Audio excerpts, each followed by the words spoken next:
இப்போ ஒரு ஜாதகக்காருக்கு வந்து கண் சார்ந்த பிரச்சனை வரும் அப்படின்னா, அது என்ன அறிகுறிய காட்டும் சார்? என்ன அறிகுறி அப்படின்னா, நீங்க என்ன ஜாதக ரீதியா கேட்குறீங்க ஜாதக அப்படித்தானே? ரீதியா நான் கேட்கிறேன். அந்த ஜாதகருடைய பர்ட்டிகுலர் ஒரு நபருடைய ஜாதகத்துல சூரியனும், சுக்கிரனும் பலமா இருந்தது அப்படின்னா, கண்டிப்பாக அவங்களுக்கு கண் தொடர்பான பிரச்சனை வருவதை நாங்க தொடர்ந்து பார்க்குறோம். அப்போ சுக்கிரன் அப்படிங்கிற கிரகம் ஆட்சியாகவோ, உச்சமாகவோ, நீசமாகவோ இருக்குது அப்படின்னா, அவங்க வீட்ல வந்து பார்த்தீங்கன்னா, கண் தொடர்பான சிக்கல், ஏதாவது கண்ணு வந்து ஒரு மாரி சிறுத்து போறதோ, அல்லது கண்ல நீர் வர்றதோ, அல்லது கண் எரிச்சல் வர்றதோ வர்றத பார்க்குறோம். ஏதோ ஒரு வகையில விஷன் குறைகிறத நம்ம தொடர்ந்து பார்த்துட்டு இருக்கோம். அதே மாரி சூரியன் பவர் ஆயிடுச்சுன்னா, ஆட்சி வீட்ல, உச்ச வீட்ல, நீச வீட்லலாம் இருக்கு அப்படின்னா, அது ரொம்ப பலமா இருக்கு அப்படின்னு சொல்றோம். அப்படி இருக்கிறவங்களுக்கும் வந்து கண் தொடர்பான சிக்கல் வர்றதையும் நம்ம தொடர்ந்து பார்த்துட்டு இருக்கோம். ஓகே. கண் சார்ந்த பிரச்சனைகள் சொன்னீங்க. இருதயம்.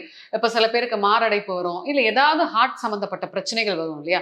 சோ அது வந்து ஜாதகத்துல எப்படி கண்டுபிடிப்பீங்க? ஒருத்தர் ஜாதகத்துலங்க செவ்வாயும், சூரியனும் சேர்ந்து குருவோட காம்பினிகேஷன் ஆச்சு அப்படின்னா, எங்கேயாவது ஒரு இடத்துல அதோடைய காம்பினேஷன் இருக்கு அப்படின்னா, அந்த ஜாதகருக்கு இருதயம் தொடர்பான விஷயத்த நம்ம சொல்றோம். ஏன்னா, சூரியன் அப்படிங்கிறது இங்கே ஒரு தலைமையான ஒரு கிரகமாக பார்க்குறோம்.